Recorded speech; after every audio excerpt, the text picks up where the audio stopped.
ನಮಸ್ಕಾರ ವೀಕ್ಷಕರೇ, ಶುಭೋದಯ. ಇಂದಿನ ರಾಶಿ ಭವಿಷ್ಯ ನೇರ ಪ್ರಸಾರಕ್ಕೆ ನಿಮ್ಮೆಲ್ಲರಿಗೂ ಪ್ರೀತಿಯ ಸ್ವಾಗತ. ನಾನು ನಿಮ್ಮ ಲಾಂಛನ. ವೀಕ್ಷಕರೇ, ಕೆಲವರ ಜಾತಕದಲ್ಲಿ ದೋಷಗಳು ಕಂಡುಬರುವುದು ಸಹಜ. ಪ್ರಮುಖವಾಗಿ ಗಮನಿಸೋದಾದ್ರೆ, ಜಾತಕ ದೋಷ ಬಂದಂತ ಸಂದರ್ಭದಲ್ಲಿ ಸಾಕಷ್ಟು ಕಷ್ಟಗಳನ್ನು ಅನುಭವಿಸಬೇಕಾಗುತ್ತೆ. ಯಾವುದೇ ರೀತಿಯ ಕೆಲಸ ಕಾರ್ಯಗಳು ಕೈಗೂಡೋದಿಲ್ಲ. ಒಂದಷ್ಟು ಆರ್ಥಿಕವಾಗಿಯೂ ಕೂಡ ಸಂಕಷ್ಟಕ್ಕೆ ಒಳಗಾಗಬೇಕಾಗುತ್ತೆ. ಹಾಗಾದ್ರೆ ಜಾತಕ ದೋಷ ಅಂದ್ರೇನು, ಯಾವ್ಯಾವ ರಾಶಿಗಳಿಗೆ ಸಂಬಂಧಪಟ್ಟಂತೆ ಜಾತಕ ದೋಷ ಬರುತ್ತೆ, ಇದರ ನಿವಾರಣೆ ಹೇಗೆ ಅನ್ನೋದ್ರ ಬಗ್ಗೆ ಇವತ್ತಿನ ಕಾರ್ಯಕ್ರಮದಲ್ಲಿ ನಮ್ಮ ಗುರೂಜಿ ವಿಶೇಷವಾದ ಮಾಹಿತಿಯನ್ನು ತಿಳಿಸ್ತಾರೆ. ಜೊತೆಗೆ ಎಂದಿನಂತೆ ಇವತ್ತಿನ ಕಾರ್ಯಕ್ರಮದಲ್ಲೂ ಕೂಡ ಭವಿಷ್ಯದ ಬಗ್ಗೆನೂ ತಿಳಿಸ್ತಾರೆ. ಈ ದಿನ ನಮ್ಮೊಟ್ಟಿಗಿದ್ದಾರೆ ಪ್ರಖ್ಯಾತ ಜ್ಯೋತಿಷಿಗಳು, ಆಧ್ಯಾತ್ಮಿಕ ಚಿಂತಕರು, ಪ್ರೈಡ್ ಆಫ್ ಇಂಡಿಯಾ ಪ್ರಶಸ್ತಿ ಪುರಸ್ಕೃತರಾದಂತಹ ಡಾಕ್ಟರ್ ಶ್ರೀಧರ್ ಭಟ್ಟಾಚಾರ್ಯ ಗುರುಜಿ ನಮ್ಮ ಜೊತೆ ಇದ್ದಾರೆ. ಗುರುಜಿ ನಮಸ್ತೆ, ಕಾರ್ಯಕ್ರಮಕ್ಕೆ ಸ್ವಾಗತ. ಓಂ ನಮಸ್ತೆ ಹಸ್ತು ಭಗವನ್ ವಿಶ್ವೇಶ್ವರಾಯ ಮಹಾದೇವಾಯ ತ್ರಯಂಬಕಾಯ ತ್ರಿಪುರಾಂತಕಾಯ ತ್ರಿಕಾಗ್ನಿಕಾಲಾಯ ಕಾಲಾಗ್ನಿರುದ್ರಾಯ ನೀಲಕಂಠಾಯ ಮೃತ್ಯುಂಜಯಾಯ ಸರ್ವೇಶ್ವರಾಯ ಸದಾಶಿವಾಯ ಶ್ರೀಮನ್ಮಹಾದೇವಾಯ ತೇ ನಮೋ ನಮಃ. ತತ್ಪುರುಷಾಯ ವಿದ್ಮಹೇ ಮಹಾದೇವಾಯ ಧೀಮಹಿ ತನ್ನೋ ರುದ್ರ ಪ್ರಚೋದಯಾತ್. ಪಬ್ಲಿಕ್ ಟಿವಿಯ ಸಮಸ್ತ ವೀಕ್ಷಕರಿಗೆ ಗುರೂಜಿ ಮಾಡುವ ನಮಸ್ಕಾರಗಳು. ಗುರುಜಿ, ಕಾರ್ಯಕ್ರಮದ ಆರಂಭದಲ್ಲಿ ಇವತ್ತಿನ ಪಂಚಾಂಗ ಹೇಗಿದೆ ಅಂತ ತಿಳಿಸಿ ಗುರುಜಿ. ಈ ದಿನ ಪಂಚಾಂಗದ ಕಡೆ ನಾವು ಗಮನವನ್ನು ಕೊಟ್ಟಾಗ ವಿಳಂಬಿ ನಾಮ ಸಂವತ್ಸರ, ಉತ್ತರಾಯಣ, ಶಿಶಿರ ಋತು, ಫಾಲ್ಗುಣ ಮಾಸ, ಶುಕ್ಲ ಪಕ್ಷ, ಪಂಚಮಿ, ಸೋಮವಾರ, ಭರಣಿ ನಕ್ಷತ್ರ, ಇಂದ್ರಯೋಗ, ಭವಕರಣ. ಈ ದಿನ ರಾಹುಕಾಲವನ್ನು ನಾವು ನೋಡಿದಾಗ ಬೆಳಗ್ಗೆ 8 ಗಂಟೆ 4 ನಿಮಿಷದಿಂದ 9 ಗಂಟೆ 34 ನಿಮಿಷದವರೆಗೆ. ಗುಳಿಕ ಕಾಲ ಮಧ್ಯಾಹ್ನ 2 ಗಂಟೆ 4 ನಿಮಿಷದಿಂದ ಮಧ್ಯಾಹ್ನ 3 ಗಂಟೆ 34 ನಿಮಿಷದವರೆಗೆ. ಯಮಗಂಡ ಕಾಲ ಬೆಳಗ್ಗೆ 11 ಗಂಟೆ 4 ನಿಮಿಷದಿಂದ 12 ಗಂಟೆ 34 ನಿಮಿಷದವರೆಗೆ. ಈ ದಿನ ಶುಭ ಸಮಯವನ್ನು ನಾವು ನೋಡಿದಾಗ ಬೆಳಗ್ಗೆ 9 ಗಂಟೆ 47 ನಿಮಿಷದಿಂದ 10 ಗಂಟೆ 12 ನಿಮಿಷದವರೆಗೂ ಶುಭ ಕಾರ್ಯಗಳನ್ನು ಮಾಡಬಹುದು. ಈ ದಿನ ಪಂಚಾಂಗ ಈ ರೀತಿ ಇದೆ.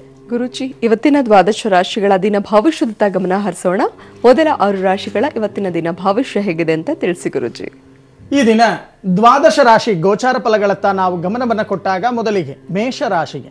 ಈ ಮೇಷರಾಶಿಯವರಿಗೆ ಈ ದಿನ ಕುಟುಂಬದಲ್ಲಿ ಸೌಖ್ಯ, ಯತ್ನ ಕಾರ್ಯಗಳಲ್ಲಿ ಯಶಸ್ಸನ್ನ ಗಳಿಸ್ತಕ್ಕಂಥ ಒಂದು ದಿನವಾಗತ್ತೆ. ಸಮಾಜದಲ್ಲಿ ಗೌರವ ಪ್ರಾಪ್ತಿಯಾಗ್ತಕ್ಕಂಥ ಒಂದು ದಿನ. ಯಾರ್ಯಾರು ಷೇರು ವ್ಯವಹಾರಗಳಲ್ಲಿ ತೊಡಗಿದ್ದೀರೋ ಅಂಥವರಿಗೆ ಬಹಳಷ್ಟು ಲಾಭ. ದಿಢೀರ್ ಅಂತ ಹೇಳಿ ದೂರ ಪ್ರಯಾಣವನ್ನ ಮಾಡ್ತಕ್ಕಂಥ ಸಾಧ್ಯತೆಗಳು ಹೆಚ್ಚಾಗಿ ಕಂಡು ಬರುತ್ತೆ. ಈ ದಿನ ನೀವು ಮಾಡಬೇಕಾಗಿರ್ತಕ್ಕಂಥ ಒಂದು ಪರಿಹಾರ, ಬಡ ಮಕ್ಕಳಿಗೆ, ಅನ್ನಾಕಾಂಕ್ಷಿಗಳಾಗಿರ್ತಕ್ಕಂಥ ಬಡ ಮಕ್ಕಳಿಗೆ ಅನ್ನದಾನವನ್ನ ಮಾಡ್ತಕ್ಕಂಥ ಕೆಲಸವನ್ನ ಮಾಡಿ. ಇನ್ನು ವೃಷಭ ರಾಶಿ. ಈ ವೃಷಭ ರಾಶಿಯವರಿಗೆ ಈ ದಿನ ಶತ್ರುಗಳು ನಿಮಗೆ ಮಿತ್ರರಾಗ್ತಕ್ಕಂಥ ಸುದಿನವಾಗ್ತಕ್ಕಂಥ ಒಂದು ದಿನವಾಗುತ್ತೆ. ಅಲ್ಪ ಲಾಭ, ಅಧಿಕ ಖರ್ಚನ್ನು ಮಾಡ್ಕೊಂಡ್ಬಿಡ್ತೀರಾ. ಖರ್ಚಿಗೆ ಕಡಿವಾಣವನ್ನ ಹಾಕ್ತಕ್ಕಂಥ ಕೆಲಸವನ್ನ ಮಾಡಿ. ಮನಸ್ಸಿಗೆ ನೆಮ್ಮದಿಯ ಒಂದು ವಾತಾವರಣ ಈ ದಿನ ನಿಮಗೆ ಲಭ್ಯವಾಗುತ್ತೆ. ಈ ದಿನ ನೀವು ಮಾಡಬೇಕಾಗಿರ್ತಕ್ಕಂಥ ಒಂದು ಪರಿಹಾರ, ಓಂ ಕನಕ ದುರ್ಗಾಯೇ ನಮಃ ಈ ಮಂತ್ರವನ್ನ 24 ಬಾರಿ ಜಪವನ್ನ ಮಾಡಿ ಕನ್ಯಾಮಣಿಗೆ ಪಾದ ಪೂಜೆಯನ್ನ ಮಾಡಿ ನಮಸ್ಕಾರವನ್ನ ಮಾಡ್ತಕ್ಕಂಥ ಕೆಲಸವನ್ನ ಮಾಡಿ. ಇನ್ನು ಮಿಥುನ ರಾಶಿ. ಈ ಮಿಥುನ ರಾಶಿಯವರಿಗೆ ಈ ದಿನ ಯೋಚಿಸಿ ಕೆಲಸ ಕಾರ್ಯಗಳನ್ನು ಮಾಡ್ತಕ್ಕಂಥದ್ದು ತುಂಬಾ ಉತ್ತಮ. ದಿಢೀರ್ ಅಂತ ಹೇಳಿ ಕೆಲಸ ಕಾರ್ಯಗಳಿಗೆ ಕೈ ಹಾಕಿದಾಗ ಅದರಲ್ಲಿ ವಿಘ್ನಗಳನ್ನು ಅನುಭವಿಸಬೇಕಾಗತ್ತೆ. ಸ್ವಲ್ಪ ಜಾಗ್ರತೆಯನ್ನು ವಹಿಸಿ. ಅನಾರೋಗ್ಯ ಪೀಡಿತರಾಗಬೇಕಾಗತ್ತೆ. ಸ್ವಲ್ಪ ಆರೋಗ್ಯದ ಕಡೆ ಗಮನವನ್ನು ಹರಿಸಿ. ದಾಂಪತ್ಯದಲ್ಲಿ ವಿರಸಗಳಾಗ್ತಕ್ಕಂಥ ಸಾಧ್ಯತೆಗಳಿದೆ. ಮಾತಿಗೆ ಮಾತು ಬೆಳೆಸಿಕೊಂಡು ಕಷ್ಟ ಕಾರ್ಪಣ್ಯಗಳನ್ನ ಆವಾಹನೆಯನ್ನ ಮಾಡ್ಕೊಳ್ತಕ್ಕಂಥ ಒಂದು ದಿನವಾಗತ್ತೆ. ಈ ದಿನ ನೀವು ಮಾಡಬೇಕಾಗಿರ್ತಕ್ಕಂಥ ಒಂದು ಪರಿಹಾರ, ಲಲಿತ ಸಹಸ್ರನಾಮ ಪಾರಾಯಣವನ್ನ ಮಾಡಿ 8 ಜನ ಸುಮಂಗಲಿಯರಿಗೆ ಅರಿಶಿನ ಕುಂಕುಮಗಳನ್ನು ಕೊಟ್ಟು ನಮಸ್ಕಾರಗಳನ್ನು ಮಾಡ್ತಕ್ಕಂಥ ಕೆಲಸವನ್ನ ಮಾಡಿ. ಇನ್ನು ಕಟಕ ರಾಶಿ. ಈ ಕಟಕ ರಾಶಿಯವರಿಗೆ ಈ ದಿನ ಸ್ನೇಹಿತರೊಡನೆ ವ್ಯವಹಾರದ ಮಾತುಕತೆಯನ್ನ, ಒಪ್ಪಂದಗಳನ್ನ ಮಾಡ್ಕೊಳ್ತಕ್ಕಂಥ ಒಂದು ದಿನವಾಗತ್ತೆ. ಅದೃಷ್ಟ ಬಂದು ಹೊಲಿತಕ್ಕಂಥ ಒಂದು ದಿನವಾಗತ್ತೆ. ಈ ದಿನ ಅದೃಷ್ಟ ಬದಲಾಗ್ತಕ್ಕಂಥ ಒಂದು ದಿನವಾಗತ್ತೆ. ಖರ್ಚು ವೆಚ್ಚಗಳಲ್ಲಿ ಹಿಡಿತವನ್ನ ಇಟ್ಕೊಳ್ಳಿ. ಉಳಿತಾಯದ ಬಗ್ಗೆ ಸ್ವಲ್ಪ ಗಮನವನ್ನ ಹರಿಸಿ ಮಾತಿನ ಮೇಲೆ ನಿಗವನ್ನ ಇಟ್ಟು ಮಾತನಾಡ್ತಕ್ಕಂಥ ಕೆಲಸವನ್ನ ಮಾಡಿ. ಈ ದಿನ ನೀವು ಮಾಡಬೇಕಾಗಿರ್ತಕ್ಕಂಥ ಒಂದು ಪರಿಹಾರ, ಶಿವ ಪಂಚಾಕ್ಷರಿಯ ಮಂತ್ರ ಓಂ ನಮಃ ಶಿವಾಯ, ಈ ಮಂತ್ರವನ್ನ 48 ಬಾರಿ ಜಪವನ್ನ ಮಾಡಿ ಶಿವಾಲಯಕ್ಕೆ ಹೋಗಿ ರುದ್ರಾಭಿಷೇಕದಲ್ಲಿ ಭಾಗಿಯಾಗಿ ದೀರ್ಘದಾಂಡ ನಮಸ್ಕಾರವನ್ನ ಮಾಡ್ತಕ್ಕಂಥ ಕೆಲಸವನ್ನ ಮಾಡಿ. ಇನ್ನು ಸಿಂಹರಾಶಿ, ಈ ಸಿಂಹರಾಶಿಯವರಿಗೆ ಈ ದಿನ ಮಹಿಳೆಯರಿಗೆ ಕೆಲಸದ ಒತ್ತಡ ಹೆಚ್ಚಾಗ್ತಕ್ಕಂಥದ್ದು, ವರ್ಕ್ ಲೋಡ್ ಹೆಚ್ಚಾಗ್ತಕ್ಕಂಥ ಸಾಧ್ಯತೆಗಳು ಕೂಡ ಕಂಡು ಬರುತ್ತೆ. ಆತ್ಮೀಯ ಆಪ್ತ ಸ್ನೇಹಿತರನ್ನ ಭೇಟಿಯನ್ನ ಮಾಡ್ತಕ್ಕಂಥ ಒಂದು ದಿನವಾಗತ್ತೆ. ಹಣಕಾಸಿನ ವಿಷಯದಲ್ಲಿ ಎಚ್ಚರವನ್ನು ವಹಿಸಿ ಸಾಲವನ್ನು ಮಾಡಬೇಕಾಗತ್ತೆ. ಈ ದಿನ ಸ್ವಲ್ಪ ಜಾಗೃತೆಯನ್ನು ವಹಿಸಿ. ಈ ದಿನ ನೀವು ಮಾಡಬೇಕಾಗಿರ್ತಕ್ಕಂಥ ಒಂದು ಪರಿಹಾರ, ಗೋಪೂಜೆಯನ್ನ ಮಾಡಿ ಹಸು ಮತ್ತೆ ಕರುವಿಗೆ ಬೆಲ್ಲ ಬಾಳೆಹಣ್ಣನ್ನು ತಿನ್ನಿಸಿ ದೀರ್ಘದಾಂಡ ನಮಸ್ಕಾರವನ್ನ ಮಾಡ್ತಕ್ಕಂಥ ಕೆಲಸವನ್ನ ಮಾಡಿ. ಇನ್ನು ಕನ್ಯಾ ರಾಶಿ, ಈ ಕನ್ಯಾ ರಾಶಿಯವರಿಗೆ ಈ ದಿನ ಉದ್ಯೋಗದಲ್ಲಿ ಪ್ರಗತಿ. ಯಾರ್ಯಾರು ಉದ್ಯೋಗವನ್ನ ಮಾಡ್ತಾ ಇದ್ದೀರೋ ಉದ್ಯೋಗದಲ್ಲಿ ಪ್ರಮೋಷನ್ ಅಂತಕ್ಕಂಥದ್ದು, ಮೇಲಾಧಿಕಾರ ಅಂತಕ್ಕಂಥದ್ದು ಲಭ್ಯವಾಗತ್ತೆ. ಆಕಸ್ಮಿಕ ಧನ ಲಾಭ, ನೀವು ಅಂದುಕೊಂಡೇ ಇರಲ್ಲ, ಯಾವುದೋ ಒಂದು ಮೂಲದಿಂದ ಧನ ಆಗಮನವಾಗ್ತಕ್ಕಂಥ ಒಂದು ದಿನವಾಗತ್ತೆ. ತಾಳ್ಮೆ ಅಗತ್ಯ, ತಾಳ್ಮೆಯನ್ನ ಕಳ್ಕೋಬೇಡಿ. ತಾಳಿದವನು ಬಾಳಿ ಅನ್ನಂತ ದೊಡ್ಡವರು ಹೇಳ್ತಾರೆ. ಶತ್ರು ನಾಶವಾಗ್ತಕ್ಕಂಥ ಒಂದು ದಿನವಾಗತ್ತೆ. ಧಾರ್ಮಿಕ ವಿಷಯಗಳತ್ತ ಆಸಕ್ತಿ ಹೆಚ್ಚಾಗ್ತಕ್ಕಂಥ ಒಂದು ದಿನವಾಗತ್ತೆ. ಈ ದಿನ ನೀವು ಮಾಡಬೇಕಾಗಿರ್ತಕ್ಕಂಥ ಒಂದು ಪರಿಹಾರ, ಆದಿತ್ಯ ಹೃದಯ ಪಾರಾಯಣವನ್ನ ಮಾಡಿ ಸೂರ್ಯ ನಮಸ್ಕಾರವನ್ನ ಮಾಡ್ತಕ್ಕಂಥ ಕೆಲಸವನ್ನ ಮಾಡಿ. ಇದರಿಂದ ಬಹಳಷ್ಟು ವಿಶೇಷವಾಗಿರ್ತಕ್ಕಂಥ ಫಲ ನಿಮಗೆ ಲಭ್ಯವಾಗುತ್ತೆ. ಓಕೆ, ಚಂದನ ಕರೆ ಮಾಡಿದ್ದಾರೆ, ಮಾತಾಡೋಣ. ನಮಸ್ತೆ. ನಮಸ್ತೆ ಮೇಡಮ್. ಹೇಳಿಮ್ಮ, ಯಾರ ಬಗ್ಗೆ ಕೇಳಬೇಕು? ನನ್ನ ಬಗ್ಗೆನೇ ಕೇಳಬೇಕು. ಮಾತಾಡಿ ಗುರುಜಿ ಹತ್ರ. ಚಂದನ ಅವರೇ ನಮಸ್ಕಾರ. ನಮಸ್ಕಾರ ಗುರುಜಿ. 1 ರಿಂದ 12ರಲ್ಲಿ ಒಂದು ಸಂಖ್ಯೆ ಹೇಳಿ. 4 ಗುರುಜಿ. 4. ನಿಮ್ಮ ಮನೆ ದೇವರು ಯಾವುದು? ಎಲ್ಲಮ್ಮ ತಾಯಿ. ನೀವೇನ್ ಮಾಡ್ಕೊಂಡಿದ್ದೀರಾ? ಸೆಕೆಂಡ್ PUC ಈ ವರ್ಷ ಓದ್ತಿದ್ದೀನಿ ಗುರುಜಿ. ಅದೇ ನಮ್ಮ ಎಜುಕೇಶನ್ ಬಗ್ಗೆ ಕೇಳಬೇಕು. ಖಂಡಿತವಾಗಿ ನೋಡೋಣ. ನೀವು ಹೇಳಿರ್ತಕ್ಕಂಥ ಒಂದು ಸಂಖ್ಯೆ ಪ್ರಕಾರ ನಾನು ರಾಶಿ ಪ್ರಶ್ನೆಗೆ ಹೋಗ್ತಾ ಇದ್ದೀನಿ. 1 2 3 4 1 2 3 4 5 6 7 8 9. ಗುರುಜಿ, ಇತ್ತೀಚೆಗೆ ಜ್ಞಾಪಕ ಶಕ್ತಿ ಕಮ್ಮಿ ಆಗ್ತಾ ಇದೆ, ಚಂಚಲತೆ ಅಂತಕ್ಕಂಥದ್ದು ಅಧಿಕವಾಗ್ತಾ ಇದೆ. ಹಿಂದೆ ತುಂಬಾ ಚೆನ್ನಾಗಿ ಅಭ್ಯಾಸ ಮಾಡ್ತಾ ಇದ್ದೆ, ಇತ್ತೀಚೆಗೆ ಯಾಕೋ ಗೊತ್ತಿಲ್ಲ, ಯಾವುದೋ ಒಂದು ಸಬ್ಜೆಕ್ಟು ಕೂಡ ಸರಿಯಾಗಿ ನನಗೆ ಅಂಡರ್ಸ್ಟ್ಯಾಂಡ್ ಆಗ್ತಾ ಇಲ್ಲ, ಅರ್ಥವಾಗ್ತಾ ಇಲ್ಲ, ಏನ್ ಮಾಡಬೇಕು ಅಂತಕ್ಕಂಥದ್ದು ಗೊತ್ತಾಗ್ತಾ ಇಲ್ಲ. ಈ PUCಯಲ್ಲಿ ನನಗೆ ಯಾವುದೇ ರೀತಿಯ ತೊಡಕುಗಳೇನಾದ್ರೂ ಬರುತ್ತಾ, ಜಾತಕದಲ್ಲಿ ಹೇಗಿದೆ, ನನ್ನ ವಿದ್ಯಾಭ್ಯಾಸ ಹೇಗಾಗತ್ತೆ, ಜೀವನದಲ್ಲಿ ನಾನು ಅನ್ಕೊಂಡಿದ್ದನ್ನ ಸಾಧಿಸ್ತೀನಾ ಅಥವಾ ಇಲ್ವಾ, ಇಂಥ ಪ್ರಶ್ನೆಗಳನ್ನ ಹಿಡ್ಕೊಂಡು ಕರೆ ಮಾಡಿದೀರಾ, ಹೌದಾ ಅಥವಾ ಇಲ್ವಾ? ಹೌದು ಗುರುಜಿ. ಯೋಚನೆ ಮಾಡ್ತಕ್ಕಂಥದ್ದು ಬೇಡ, ಪ್ರಾತಃ ಕಾಲದಲ್ಲಿ ಅಭ್ಯಾಸವನ್ನ ಮಾಡ್ತಕ್ಕಂಥ ಕೆಲಸವನ್ನ ಮಾಡಿ. ನಿಮ್ಮ ಜಾತಕದ ಪ್ರಕಾರ ವಿದ್ಯಾಕಾರಕನಾಗಿರ್ತಕ್ಕಂಥ ಗುರು ಕುಜನ ಕ್ಷೇತ್ರದಲ್ಲಿ ಇರೋದ್ರಿಂದ ನಿಮಗೆ ಖಂಡಿತವಾಗಿ ಅನುಕೂಲಗಳಾಗ್ತಕ್ಕಂಥ ಸಾಧ್ಯತೆಗಳಿದೆ. ಆದರೆ ಹವಳದ ಗಣೇಶನ ಪೆಂಡೆಂಟ್ ಅನ್ನ ಧಾರಣೆಯನ್ನ ಮಾಡ್ಕೊಳ್ತಕ್ಕಂಥದ್ದು, ಜೊತೆಗೆ ಗಣಪತಿ ಹೋಮ ಅಥವಾ ಅರ್ಕ ಮಹಾಗಣಪತಿ, ದೂರ್ವ ಮಹಾಗಣಪತಿ ಹೋಮವನ್ನ ಆಚರಣೆಯನ್ನ ಮಾಡಿ ಅದರಲ್ಲಿ ಬರ್ತಕ್ಕಂಥ ರಕ್ಷೆಯನ್ನ ಪ್ರತಿನಿತ್ಯ ಹಣೆಯಲ್ಲಿ ಧರಿಸ್ಕೊಳ್ತಕ್ಕಂಥ ಕೆಲಸವನ್ನ ಮಾಡಿ. ಖಂಡಿತವಾಗಿ ವಿದ್ಯಾಭ್ಯಾಸದಲ್ಲಿ ಬರ್ತಕ್ಕಂಥ ಎಡರು ತೊಡರುಗಳು ನಿವಾರಣೆಯಾಗತ್ತೆ. ಯೋಚನೆ ಮಾಡ್ತಕ್ಕಂಥದ್ದು ಬೇಡ. ಒಳ್ಳೇದಾಗ್ಲಿ ತಾಯಿ. ಓಕೆ, ಧನ್ಯವಾದ ಚಂದನ ಅವರೇ ಕರೆ ಮಾಡಿದ್ದಕ್ಕಾಗಿ. ವೀಕ್ಷಕರೇ, ಮುಂದಿನ ಕರೆ ರೆಡಿ ಇದೆ, ಮಾತಾಡೋಣ. ಹಲೋ, ನಮಸ್ತೆ. ನಮಸ್ತೆ ಮೇಡಮ್. ಹೇಳಿಮ್ಮ, ಯಾರ ಬಗ್ಗೆ ಕೇಳಬೇಕು? ಮೇಡಮ್, ನನ್ನ ಬಗ್ಗೆನೇ ರತ್ನ ಅಂತ ಹೇಳಿ ಮೇಡಮ್, ದಾವಣಗೆರೆಯಿಂದ ಮಾತಾಡ್ತಿರೋದು. ಓಕೆ ಮಾ, ಮಾತಾಡಿ ಗುರುಜಿ ಹತ್ರ. ಅಮ್ಮ ನಮಸ್ಕಾರ ತಾಯಿ. ನಮಸ್ತೆ ಗುರುಜಿ. 1 ರಿಂದ 12ರಲ್ಲಿ ಒಂದು ಸಂಖ್ಯೆ ಹೇಳಿಮ್ಮ. 9 ಗುರುಜಿ. ನಿಮ್ ಮನೆ ದೇವ್ರು ಯಾವ್ದಮ್ಮ? ಇರುಪತ್ರ ಸ್ವಾಮಿ ಗುರುಜಿ. ಏನ್ ಮಾಡ್ಕೊಂಡಿದ್ದೀರಾ? ನಾ ಏನು ಮಾಡ್ಕೊಂಡಿಲ್ಲ ಗುರುಜಿ, ಮನೆಯಾಗ ಬಟ್ಟೆ ಹೊಲ್ಕೊಂಡಿದೀನಿ. ನನ್ ಗಂಡು ಬಿಟ್ಟೋಗಿದ್ದಾನೆ, ಮಗನು ಬಿಟ್ಟೋಗಿದ್ದಾನೆ ಗುರುಜಿ. ಖಂಡಿತವಾಗಿಮ್ಮ ನೀವು ಹೇಳಿರ್ತಕ್ಕಂಥ ಗುರುಜಿ ಹೇಳಿ ಗುರುಜಿ. ನೀವು ಹೇಳಿರ್ತಕ್ಕಂಥ ಸಂಖ್ಯೆ ಪ್ರಕಾರ ನಾನು ತಾಳೆಗರಿ ಪ್ರಶ್ನೆಗೆ ಹೋಗ್ತಾ ಇದ್ದೇನೆ. ಗುರುಜಿ, ನಾನು ತುಂಬಾನೇ ಕಷ್ಟದಲ್ಲೇ ಜೀವನ ಮಾಡಿದೀನಿ ಗುರುಜಿ. ಖಂಡಿತವಾಗಿ ಯೋಚನೆ ಮಾಡ್ತಕ್ಕಂಥದ್ದು ಬೇಡ. ಪ್ರತಿಯೊಂದನ್ನು ಕೂಡ ಬರ್ತಕ್ಕಂಥ ಕಷ್ಟ ಕಾರ್ಪಣ್ಯಗಳನ್ನ ಧೈರ್ಯದಿಂದ ಹೆದರಿಸ್ತಕ್ಕಂಥ ಒಂದು ಶಕ್ತಿಯನ್ನ ಕೊಡು ಹೇ ದೈವ ಶಕ್ತಿ ಅಂತ ಹೇಳಿ ಭಗವಂತನನ್ನ ಪ್ರಾರ್ಥನೆಯನ್ನ ಮಾಡ್ತಕ್ಕಂಥ ಕೆಲಸವನ್ನ ಮಾಡಿ. ಒಂದು ನೋಡೋಣ, ಯಾಕೆ ಈ ರೀತಿ ಆಗಿದೆ, ಯಾಕೆ ದಾಂಪತ್ಯದಲ್ಲಿ ತೊಂದರೆ ತಾಪತ್ರಯಗಳಾಗಿದೆ, ಕುಟುಂಬದಲ್ಲಿ ಯಾಕೆ ತೊಂದರೆ ತಾಪತ್ರಯಗಳಾಗಿದೆ. ಇಲ್ಲಿ ತಾಳೆಗರಿ ಪ್ರಶ್ನೆ ಏನು ಹೇಳುತ್ತೆ ಅಂತಂದ್ರೆ, ಕೌಟುಂಬಿಕ ಅನ್ಯೂನ್ಯತೆ ಕೊರತೆ, ದಾಂಪತ್ಯ ಅನ್ಯೂನ್ಯತೆ ಕೊರತೆ ಅಂತಕ್ಕಂಥದ್ದು ಕಂಡು ಬರ್ತಾ ಇದೆ. ಹೇಳಿದ್ದನ್ನು ಸರಿಯಾಗಿ ಏನೂ ಕೇಳಲ್ಲ, ಮನೆಯವರೇ ಶತ್ರುಗಳಾಗಿ ಪರಿವರ್ತನೆಯಾಗ್ತಾರೆ, ಯಾವುದೂ ಕೂಡ ಅನ್ಯೂನ್ಯತೆ ಇಲ್ಲ. ಇದಕ್ಕೆ ಕಾರಣ ನಿಮ್ಮ ಜಾತಕದಲ್ಲಿ ಇರ್ತಕ್ಕಂಥ ಕುಜ ಮತ್ತೆ ಶುಕ್ರರ ಸಂಯೋಗ, ಜೊತೆಗೆ ಅಧರ್ಮಕಾರಕನಾಗಿರ್ತಕ್ಕಂಥ ರಾಹುವಿನ ದೃಷ್ಟಿ ಅಂತಕ್ಕಂಥದ್ದು ನಿಮ್ಮ ಮೇಲೆ ಬೀಳ್ತಾ ಇದೆ. ಇದರಿಂದಾನೇ ತುಂಬ ಕಷ್ಟಪಡಬೇಕು, ತುಂಬ ಕಷ್ಟಪಟ್ಟು ಜೀವನವನ್ನು ಮಾಡಬೇಕು, ನೆಮ್ಮದಿ ಇಲ್ಲದ ಜೀವನ. ಒಮ್ಮೊಮ್ಮೆ ಯೋಚನೆ ಮಾಡ್ತೀರಾ, ಅಯ್ಯೋ ಜೀವನವೇ ಬೇಡ ನನಗೆ, ಅಯ್ಯೋ ಸಾಕು ಈ ಜೀವನ ಮುಗಿಸ್ಬಿಡೋಣ ಅಂತ ಯೋಚನೆ ಮಾಡ್ತೀರಾ. ಆ ರೀತಿ ಯಾವುದೇ ಅಪರಾಧಗಳನ್ನು ಮಾಡಬೇಡಿ. ಭಗವಂತ ನಮ್ಮನ್ನು ಕಳಿಸ್ಕೊಟ್ಟಿದ್ದಾನೆ. ಬರ್ತಕ್ಕಂಥ ಕಷ್ಟ ಕಾರ್ಪಣ್ಯಗಳೆಲ್ಲವನ್ನೂ ಕೂಡ ನಾವು ಎದುರಿಸಿ ಮುಂದೆ ನಿಲ್ಲಬೇಕು ಅಂತಕ್ಕಂಥ ಒಂದು ಧೈರ್ಯದಿಂದ ನೀವು ನಡ್ಕೊಳ್ತಕ್ಕಂಥ ಕೆಲಸವನ್ನು ಮಾಡಿ. ಜೊತೆಗೆ ನಾನು ಹೇಳ್ತಕ್ಕಂಥ ಕೆಲಸ ಮಾಡಿ. ಶ್ರದ್ಧಾ ಭಕ್ತಿ ಏಕಾಗ್ರತೆಯಿಂದ ನಿಮ್ಮ ವಾಸಸ್ಥಾನದಿಂದ ಉತ್ತರ ಭಾಗದಲ್ಲಿ ಇರ್ತಕ್ಕಂಥ ಪರಮೇಶ್ವರನ ಆಲಯ, ಈ ಪರಮೇಶ್ವರನ ಆಲಯ ಇದೆ ನಿಮ್ಮ ಮನೆ ಹತ್ತಿರ. ಉತ್ತರ ಭಾಗದಲ್ಲಿ ಪರಮೇಶ್ವರನ ಆಲಯ ಇದೆ, ಶಿವನ ಆಲಯ. ಆ ಶಿವನ ಆಲಯಕ್ಕೆ ಹೋಗಿ ಪ್ರತಿ ಪ್ರದೋಷದಲ್ಲಿ ಸ್ವಲ್ಪ ಹಾಲು ನೀರನ್ನ ಅರ್ಪಣೆಯನ್ನ ಮಾಡಿ ಭಕ್ತಿಯಿಂದ ಪ್ರಾರ್ಥನೆಯನ್ನ ಮಾಡಿ ವ್ಯವಸ್ಥಿತವಾಗಿ ಬನ್ನಿ. ಈ ರೀತಿ ನೀವು ಮಾಡಿದ್ದೇ ಆದರೆ ನಿಮ್ಮಲ್ಲಿ ಇರ್ತಕ್ಕಂಥ ಕಷ್ಟ ಕಾರ್ಪಣ್ಯಗಳು ಹಂತ ಹಂತವಾಗಿ ಕಳೆದು ಹೋಗಿ ಸುಖ ಜೀವನ ಪ್ರಾಪ್ತಿಯಾಗತ್ತೆ ಅಂತ ಹೇಳುತ್ತೆ ಜ್ಯೋತಿಷ್ಯ ಶಾಸ್ತ್ರ. ಈ ರೀತಿ ಮಾಡಿ, ಯೋಚನೆ ಮಾಡ್ತಕ್ಕಂಥದ್ದು ಬೇಡ. ಒಳ್ಳೇದಾಗ್ಲಿ ತಾಯಿ. ಓಕೆ, ಧನ್ಯವಾದ ರತ್ನಮ್ಮ ಅವರೇ ಕರೆ ಮಾಡಿದ್ದಕ್ಕಾಗಿ. ಗುರುಜಿ, ಇನ್ನುಳಿದ 6 ರಾಶಿಗಳ ಇವತ್ತಿನ ದಿನ ಭವಿಷ್ಯ ಹೇಗಿದೆ ಅಂತ ತಿಳಿಸಿ ಗುರುಜಿ. ಇನ್ನು ತುಲಾ ರಾಶಿ. ಈ ತುಲಾ ರಾಶಿಯವರಿಗೆ ಈ ದಿನ ಗೃಹ ಉಪಯೋಗ ವಸ್ತುಗಳನ್ನು ಖರೀದಿಯನ್ನ ಮಾಡಲಿಕ್ಕೆ ಬಹಳಷ್ಟು ಓಡಾಟವನ್ನು ಮಾಡ್ತೀರಾ. ಮಿತ್ರರಿಂದ ಸಹಾಯವನ್ನು ಪಡೆಯಲಿಕ್ಕೆ ಬಹಳಷ್ಟು ಓಡಾಟಗಳನ್ನು ಮಾಡ್ತಕ್ಕಂಥ ಒಂದು ದಿನವಾಗುತ್ತೆ. ಗುರು ಹಿರಿಯರ ಭೇಟಿಯನ್ನು ಮಾಡ್ತೀರಾ.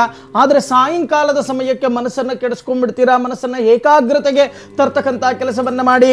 ಈ ದಿನ ನೀವು ಮಾಡಬೇಕಾಗಿರ್ತಕ್ಕಂಥ ಒಂದು ಪರಿಹಾರ, ದತ್ತಾತ್ರೇಯನ ದೇವಾಲಯಕ್ಕೆ ಭೇಟಿಯನ್ನ ನೀಡಿ ದೀರ್ಘದಾಂಡ ನಮಸ್ಕಾರವನ್ನ ಮಾಡ್ತಕ್ಕಂಥ ಕೆಲಸವನ್ನ ಮಾಡಿ. ಇನ್ನು ವೃಶ್ಚಿಕ ರಾಶಿ.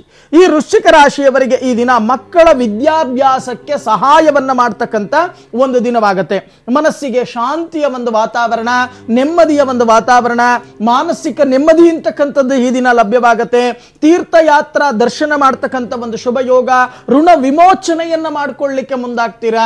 ಈ ದಿನ ನೀವು ಮಾಡಬೇಕಾಗಿರ್ತಕ್ಕಂಥ ಒಂದು ಪರಿಹಾರ, ಶಿವಾಲಯಕ್ಕೆ ಭೇಟಿಯನ್ನ ನೀಡಿ ಬಿಲ್ವಾರ್ಚನೆಯನ್ನ ಮಾಡಿ ದೀರ್ಘದಾಂಡ ನಮಸ್ಕಾರವನ್ನ ಮಾಡ್ತಕ್ಕಂಥ ಕೆಲಸ ಮಾಡಿ. ಇನ್ನು ಧನುಸ್ಸು ರಾಶಿ. ಈ ಧನುಸ್ಸು ರಾಶಿಯವರಿಗೆ ಈ ದಿನ ಅಲ್ಪ ಕಾರ್ಯ ಸಿದ್ಧಿ. ನೀವೇನು ಅನ್ಕೊಂಡಿರ್ತೀರೋ ಅಷ್ಟು ಕೆಲಸ ಕಾರ್ಯಗಳೆಲ್ಲವೂ ಕೂಡ ಆಗೋಗುತ್ತೆ ಅನ್ಕೊಂಡಿರ್ತೀರಾ. ಆದರೆ ಸ್ವಲ್ಪ ಮಟ್ಟಿಗೆ ಸಿದ್ಧಿ ಆಗ್ತಕ್ಕಂಥದ್ದು ಕಂಡು ಬರುತ್ತೆ. ಯಾರ್ಯಾರು ಕೃಷಿ ಚಟುವಟಿಕೆಯಲ್ಲಿ ತೊಡಗಿದ್ದೀರೋ ಅಂಥವರಿಗೆ ಬಹಳಷ್ಟು ಲಾಭ. ಸಾಲದ ಬಾಧೆಗೆ ಸಿಕ್ಕಾಕೊಳ್ತಕ್ಕಂಥ ಸಾಧ್ಯತೆಗಳಿದೆ. ಸ್ವಲ್ಪ ಜಾಗ್ರತೆಯನ್ನು ವಹಿಸಿ. ಮನಕ್ಲೇಶ, ಮನಸ್ಸನ್ನು ಕೆಡಿಸ್ಕೊಂಡ್ಬಿಡ್ತೀರಾ. ಮನಸ್ಸನ್ನ ಏಕಾಗ್ರತೆಗೆ ತರ್ತಕ್ಕಂಥ ಕೆಲಸವನ್ನ ಮಾಡಿ. ಯಾರ್ಯಾರು ವಿದ್ಯಾಭ್ಯಾಸವನ್ನ ಮಾಡ್ತಾ ಇದ್ದೀರೋ ಅಂಥವರಿಗೆ ಸ್ವಲ್ಪ ವಿದ್ಯಾಭ್ಯಾಸದಲ್ಲಿ ಹಿನ್ನಡೆಯಾಗತ್ತೆ. ಜಾಗ್ರತೆಯನ್ನು ವಹಿಸಿ. ಈ ದಿನ ನೀವು ಮಾಡಬೇಕಾಗಿರ್ತಕ್ಕಂಥ ಒಂದು ಪರಿಹಾರ, ಹನುಮ ಚಾಲೀಸ ಪಾರಾಯಣವನ್ನ ಮಾಡಿ ದಕ್ಷಿಣಾಭಿಮುಖವಾಗಿರ್ತಕ್ಕಂಥ ಆಂಜನೇಯನಿಗೆ ದೀರ್ಘದಾಂಡ ನಮಸ್ಕಾರವನ್ನ ಮಾಡತಕ್ಕಂಥ ಕೆಲಸವನ್ನ ಮಾಡಿ. ಇನ್ನು ಮಕರ ರಾಶಿ. ಈ ಮಕರ ರಾಶಿಯವರಿಗೆ ಈ ದಿನ ಅತಿಯಾದ ದುಃಖ. ಹೇಳ್ಕೊಳಕ್ಕಾಗಲ್ಲ, ಹೇಳ್ಕೊಂಡ್ರೆ ಸಮಸ್ಯೆ ಪರಿಹಾರ ಆಗಲ್ಲ. ಮನಸ್ಸಿನಲ್ಲೇ ಕೊರಗತಕ್ಕಂಥ ಒಂದು ದಿನವಾಗುತ್ತೆ. ವಾಹನ ಚಾಲಕರಿಗೆ ತೊಂದರೆ. ಯಾರ್ಯಾರು ವಾಹನ ಚಾಲನೆಯನ್ನ ಮಾಡ್ತೀರೋ ಜಾಗ್ರತೆಯಿಂದ ವಾಹನ ಚಾಲನೆಯನ್ನ ಮಾಡಿ. ಇಲ್ಲ ಅಂತ ಅಂದ್ರೆ ಅಪಘಾತಗಳಾಗ್ತಕ್ಕಂಥ ಸಾಧ್ಯತೆಗಳು ಹೆಚ್ಚಾಗಿ ಕಂಡು ಬರುತ್ತೆ. ಶತ್ರು ಬಾಧೆ, ಶತ್ರುಗಳು ಮಾಡ್ತಕ್ಕಂಥ ಷಡ್ಯಂತರಕ್ಕೆ ನೀವು ಬೀಳಬೇಕಾಗತ್ತೆ. ಜಾಗ್ರತೆಯನ್ನು ವಹಿಸಿ. ಪತಿ ಪತ್ನಿಯರಲ್ಲಿ ಸಾಯಂಕಾಲದ ಸಮಯಕ್ಕೆ ಸಂತೋಷ ಅಂತಕ್ಕಂಥದ್ದು ಕಂಡು ಬರುತ್ತೆ. ಈ ದಿನ ನೀವು ಮಾಡಬೇಕಾಗಿರ್ತಕ್ಕಂಥ ಒಂದು ಪರಿಹಾರ, ಉತ್ತರಾಭಿಮುಖವಾಗಿರ್ತಕ್ಕಂಥ ಗಣೇಶನಿಗೆ ಗರಿಕೆಯಿಂದ ಅರ್ಚನೆಯನ್ನ ಮಾಡಿ 21 ನಮಸ್ಕಾರಗಳನ್ನ ಮಾಡ್ತಕ್ಕಂಥ ಕೆಲಸವನ್ನ ಮಾಡಿ. ಇನ್ನು ಕುಂಭರಾಶಿ. ಈ ಕುಂಭರಾಶಿಯವರಿಗೆ ಈ ದಿನ ಪರಸ್ಥಳ ವಾಸವನ್ನ ಮಾಡಬೇಕಾಗತ್ತೆ. ಈ ದಿನ ಶರೀರದಲ್ಲಿ ಏನೋ ಒಂದು ರೀತಿಯ ಆಲಸ್ಯ, ಆತಂಕ ಇವೆಲ್ಲವೂ ಕೂಡ ಆವರಿಸ್ಕೊಂಡಿರುತ್ತೆ. ದಾಯಾದಿಗಳ ಜೊತೆಯಲ್ಲಿ ಕಲಹವನ್ನ ಮಾಡ್ಕೋಬೇಕಾಗತ್ತೆ. ಇಲ್ಲ ಸಲ್ಲದ ಅಪವಾದಗಳು ನಿಮ್ಮ ಮೇಲೆ ಬರ್ತಕ್ಕಂಥ ಸಾಧ್ಯತೆಗಳಿದೆ. ಜಾಗ್ರತೆಯನ್ನು ವಹಿಸಿ. ಕಾರ್ಯ ಸಾಧನೆಗಾಗಿ ಬಹಳಷ್ಟು ಓಡಾಟವನ್ನ ಮಾಡ್ತೀರಾ.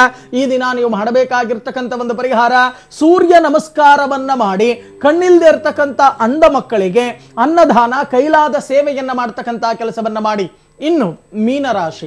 ಈ ಮೀನರಾಶಿಯವರಿಗೆ ಈ ದಿನ ಧಾರ್ಮಿಕ ಕಾರ್ಯಗಳಲ್ಲಿ ಭಾಗಿಯಾಗಲಿಕ್ಕೆ ತಯಾರಿಯನ್ನ ನಡೆಸ್ಕೊಳ್ತಕ್ಕಂಥ ಒಂದು ದಿನವಾಗುತ್ತೆ. ಧನಲಾಭ, ವಿವಾಹ, ಮಂಗಳ ಕಾರ್ಯಗಳಲ್ಲಿ ಭಾಗಿಯಾಗ್ತಕ್ಕಂಥ ಒಂದು ಶುಭ ಯೋಗ. ಆದರೆ ಯಾರ್ಯಾರು ವಿದ್ಯಾಭ್ಯಾಸವನ್ನ ಮಾಡ್ತಾ ಇದ್ದೀರೋ ವಿದ್ಯಾಭ್ಯಾಸದಲ್ಲಿ ಯಶಸ್ಸನ್ನ ತಗೊಳ್ತಕ್ಕಂಥ ಒಂದು ದಿನವಾಗತ್ತೆ. ಆದರೆ ಏಕಾಗ್ರತೆಯನ್ನ ಇಟ್ಕೊಳ್ತಕ್ಕಂಥದ್ದನ್ನ ಮರಿಬೇಡಿ. ಈ ದಿನ ನೀವು ಮಾಡಬೇಕಾಗಿರ್ತಕ್ಕಂಥ ಒಂದು ಪರಿಹಾರ, ಅಶ್ವತ್ಥವೃಕ್ಷ ಪ್ರದಕ್ಷಿಣೆಯನ್ನ ಮಾಡಿ 18 ಬಾರಿ ದೀರ್ಘದಾಂಡ ನಮಸ್ಕಾರವನ್ನ ಮಾಡ್ತಕ್ಕಂಥ ಕೆಲಸವನ್ನ ಮಾಡಿ. ಇದರಿಂದ ಬಹಳಷ್ಟು ವಿಶೇಷವಾಗಿರ್ತಕ್ಕಂಥ ಫಲ ನಿಮಗೆ ಲಭ್ಯವಾಗುತ್ತೆ. ಓಕೆ, ನೇತ್ರಾವತಿ ಕರೆ ಮಾಡಿದ್ದಾರೆ ಗೌರಿಬಿದನೂರಿಂದ. ಮಾತಾಡೋಣ. ನಮಸ್ತೆ. ನಮಸ್ತೆ ಮೇಡಮ್. ಹೇಳಿಮ್ಮ, ಯಾರ ಬಗ್ಗೆ ಕೇಳಬೇಕು? ನಮ್ಮ ಯಜಮಾನ್ರ ಬಗ್ಗೆ ಕೇಳ್ಬೇಕಾಗಿತ್ತು. ಓಕೆ ಮಾ, ಮಾತಾಡಿ ಗುರುಜಿ ಹತ್ರ. ನೇತ್ರಾವತಿಯವರೇ ನಮಸ್ಕಾರ. ನಮಸ್ಕಾರ ಸ್ವಾಮಿ. 1 ರಿಂದ 12 ಒಂದು ಸಂಖ್ಯೆ ಹೇಳಿಮ್ಮ. 7. ಯಜಮಾನ್ರ ಹೆಸರಮ್ಮ? ಕೃಷ್ಣಮೂರ್ತಿ ಅಂತ. ಕೃಷ್ಣಮೂರ್ತಿ ಏನ್ ಮಾಡ್ಕೊಂಡಿದ್ದಾರೆ?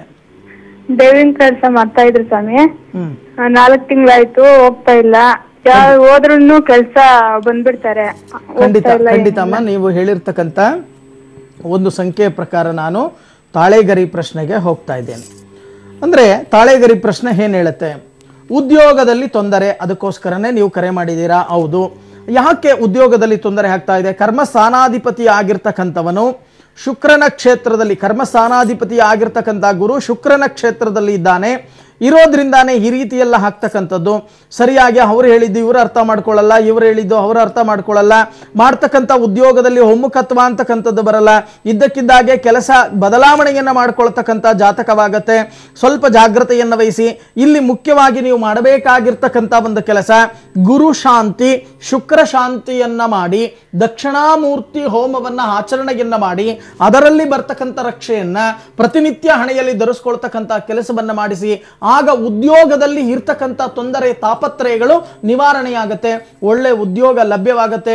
ಈ ರೀತಿ ಮಾಡಿ ಯೋಚನೆ ಮಾಡ್ತಕ್ಕಂಥದ್ದು ಬೇಡ. ಒಳ್ಳೇದಾಗ್ಲಿ ತಾಯಿ. ಓಕೆ, ಧನ್ಯವಾದ ನೇತ್ರಾವತಿ ಅವರೇ ಕರೆ ಮಾಡಿದ್ದಕ್ಕಾಗಿ. ಗುರುಜಿ, ಕೆಲವರ ಜಾತಕದಲ್ಲಿ ದೋಷಗಳು ಕಂಡು ಬರ್ತಾ ಹೋಗುತ್ತೆ. ಇದರಿಂದ ಸಾಕಷ್ಟು ಕಷ್ಟಕ್ಕೆ ಅವರು ಗುರಿ ಆಗ್ತಾ ಹೋಗ್ತಾರೆ. ಏನ್ ಪರಿಹಾರ ಗುರುಜಿ ಈ ರೀತಿ ಎದುರಾಗುವಂತಹ ದೋಷಕ್ಕೆ? ಅಲ್ಲ, ಮುಖ್ಯವಾಗಿ ಜಾತಕ ಅಂತಕ್ಕಂಥದ್ದನ್ನು ನಾವು ಇಟ್ಕೊಳ್ಳೋದು ಏನಕ್ಕಪ್ಪ ಅಂದ್ರೆ, ಮುಂದೆ ಏನಾದರೂ ಕಷ್ಟ ಕಾರ್ಪಣ್ಯಗಳಿದೆಯಾ, ದೋಷಗಳಿದೆಯಾ, ಪ್ರತಿಯೊಬ್ಬರು ಕೂಡ ಜಾತಕವನ್ನ ನೋಡ್ಕೊಳ್ತಕ್ಕಂಥದ್ದು. ಕೆಲವರು ಏನ್ ಮಾಡ್ತಾರೆ ಅಂತ ಅಂದ್ರೆ, ಅಲ್ಪ ಸ್ವಲ್ಪ ಅನುಕೂಲಗಳು ಬಂದ ತಕ್ಷಣ ಜಾತಕವನ್ನ ಮರೆತು ಬಿಡ್ತಕ್ಕಂಥ ಒಂದು ಕೆಲಸವನ್ನ ಮಾಡ್ತಾರೆ. ದಿಢೀರ್ ಅಂತ ಹೇಳಿ ಕಷ್ಟ ಕಾರ್ಪಣ್ಯಗಳು ಅಧಿಕವಾದಾಗ, ನಾನಾ ರೀತಿಯ ತೊಂದರೆ ತಾಪತ್ರಯಗಳು ಬಂದಾಗ, ಆಗ ಸಂಕಟ ಬಂದಾಗ ವೆಂಕಟರಮಣ ಅಂತ ಹೇಳ್ತೀರಾ. ಆ ರೀತಿಯಲ್ಲ.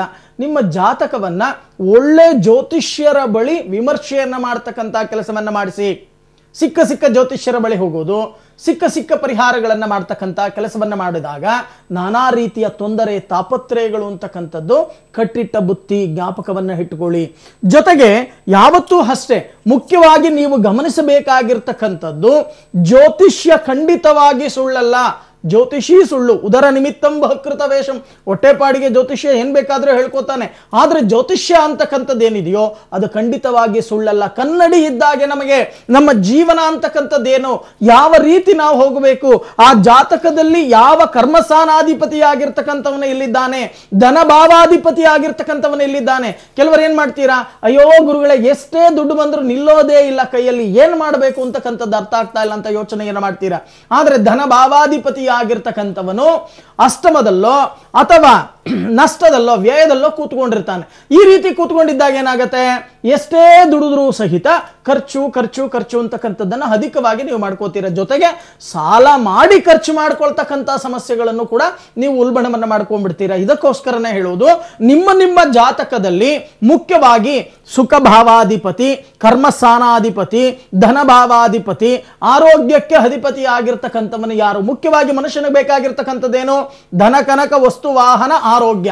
ಇಷ್ಟೆಲ್ಲವೂ ಕೂಡ ನಮಗೆ ಪ್ರಾಪ್ತಿಯಾಗಬೇಕು ಅಂತ ಅಂದ್ರೆ ಜಾತಕದಲ್ಲಿ ಯಾವ ದೋಷಗಳಿದೆ, ಅದಕ್ಕೆ ಎಂತ ಪರಿಹಾರವನ್ನ ಮಾಡಬೇಕು ಅಂತಕ್ಕಂಥದ್ದನ್ನ ಮೊದಲು ನಿರ್ಣಯವನ್ನ ಮಾಡಿ ಪರಿಹಾರವನ್ನ ಮಾಡ್ತಕ್ಕಂಥ ಕೆಲಸವನ್ನ ಮಾಡಿ.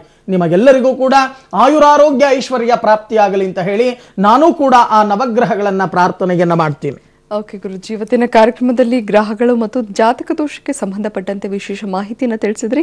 ಧನ್ಯವಾದ ಗುರುಜಿ. ಸರ್ವೇ ಜನ ಸುಖಿನೋ ಭವಂತು, ಸಮಸ್ತ ಸನ್ಮಂಗಳಾನಿ ಭವಂತು.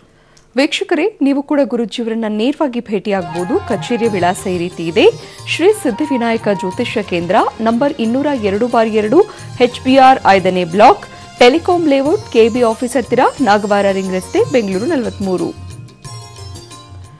ದೂರವಾಣಿ ಸಂಖ್ಯೆಗಳು ಈ ರೀತಿ ಇದೆ: 9972253004.